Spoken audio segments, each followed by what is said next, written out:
song for answering, what these guys' goal is. Right there, my reflection I don't recognize. I've got my mount seared in my eyes. Watch what you think. They can read your mind. Literally, they want us hooked into this hive mind, making ourselves into less of human beings, cyborgs, whether it be, putting USB chips in our fingers or, these mounts on your eyes, which you can get right now. They're like little projection screens. But they want us hooked into this system that is only dependent on their credit system while they rule over us in a subsystem where, they have the true power, the true knowledge. They can still regulate the slave class, and they can travel the cosmos. I mean, they really believe that they're going to be able to unlock the secret to godhood. And as Kurzweil writes, although I don't really think that Kurzweil is in with the elites, I mean, his future really does kind of coincide what they talk about.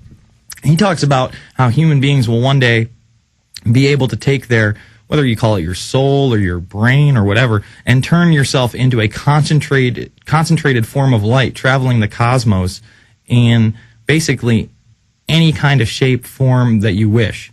So I would think that that's a pretty good idea of what these guys want. What's your second part of the question, or did I answer your first part, Dan? Well, you didn't. Well, I mean, in part you did. You're going up to the point where they do install the New World Order, the new government, and things like that.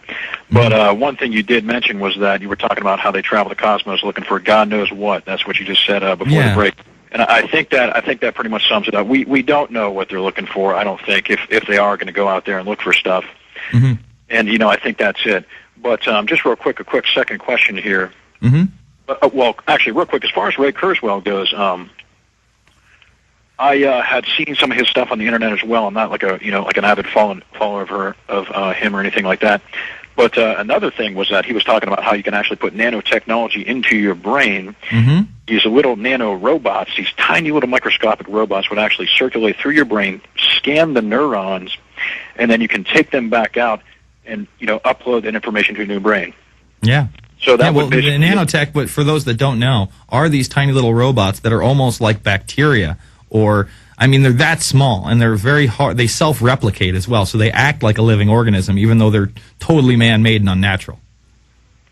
Yeah, so there's definitely a little bit of tech news right there, and that's pretty much in his own words. So that's how they're supposedly, at least one way, how they're going to live forever. Know. But the second question, real quick, I'm wondering if you heard anything about, because I heard some rumors like on the internet and stuff like that, of how the elite would actually put explosives up on the poles, more specifically, like the Antarctica regions and stuff like that, to blow off some of those massive pieces of the ice shelves and stuff like that, to make it look like and to sell the idea of global warming.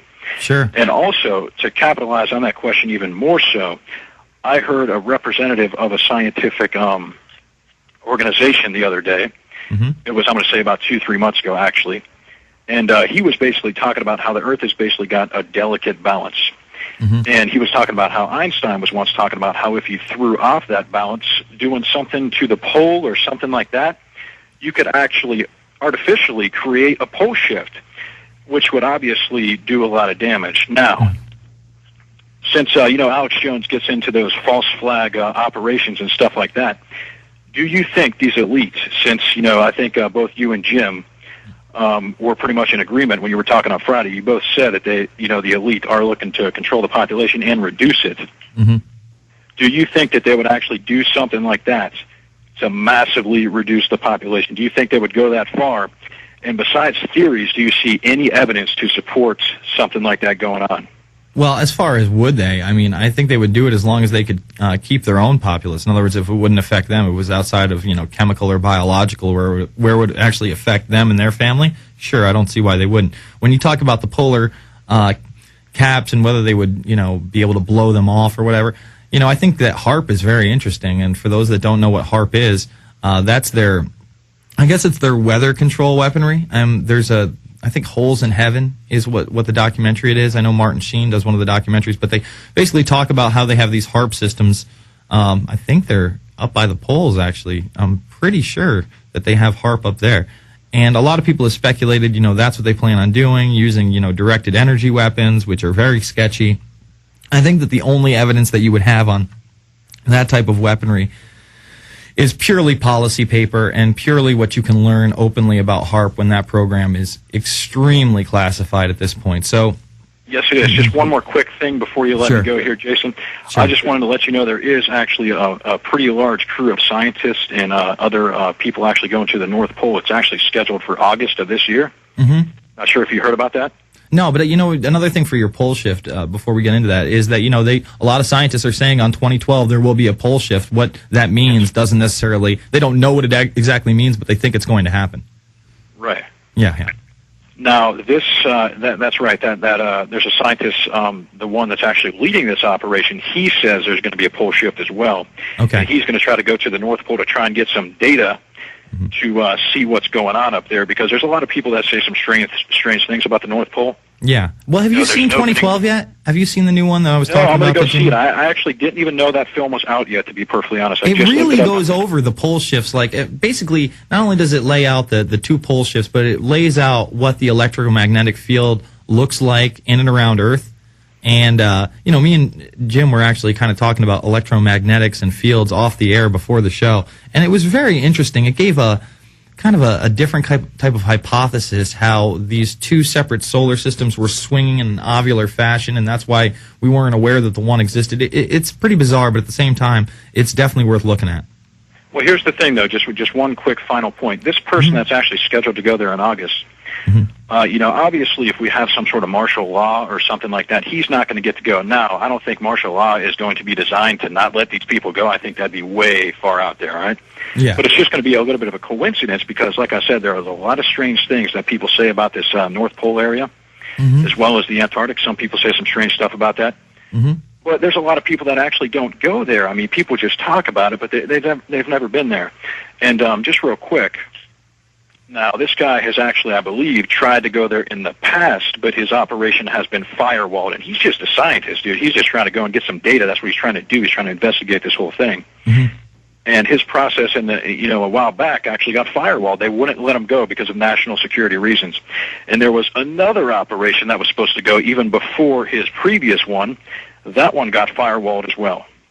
All right, so maybe there is a vested interest in keeping scientists away from that pole region. I suggest people go check out 2012, check out the information. Like I said, I enjoyed 2012 as much as I don't really think a huge event is going to happen on 2012. I think it's more of a... Well, it's questionable, I think. Yeah, a numeric guess. I suggest people watch the documentary. Yeah, it's definitely excellent. I thank you for the call, Dan. Let's go to Chris in Tennessee. Chris, what's on your mind? Hey, bro. How you doing, sir? Doing a good job, man. Thank you. It's great to hear, instead of the refeed, let it not to hear, like your take on things. What I was calling about, man, did you happen to, I know you've seen the video of the FedEx plane that crashed in Japan today. I have not seen the video of it, only heard that the FedEx, I got my news from, again, I listened to Stern. I got my news from Stern today. From what I know about the FedEx plane, it was two pilots on board, and they crashed crashed on the runway, right? Yeah. Yeah. Go ahead. I work at a CBS affiliate here in Tennessee, and I'm like the company nutcase or whatever, because of the the way I believe. But it was just, I was sitting there telling people, I was like, look at the fireball from that, how quickly it dissipated, and do you think that fire, that jet fuel, brought down the towers of 9/11? Exactly. Dude, it's so unreal that people can cling on to this belief that a plane can hit a building in two separate spots and then a collapse on top of itself at literally the speed of gravity, almost free fall speed. It's admitted in every single report could happen on itself, not to the side. The entire building is destructed all the way down into the floors. First of all, a lot of people still don't get that thing had 10 sub-basement levels that were a city inside a city below a city, Yeah. And for those to be destroyed is absolutely ludicrous. If you had what they said, the building would have tipped over, okay? That's what would have happened. It wouldn't have crumbled in on itself. And for people to think that jet fuel brought down the World Trade Center, when it tops, it burns at 1,800 degrees Fahrenheit. The Underwriters Laboratories test showed that was impossible to bring down the building. I mean, there are just so many contradictions in 9/11. It is crazy. We'll come back to Chris after this. It's the InfoWarrior with Jason Bermas, PrisonPlanet.tv, Infowars.com.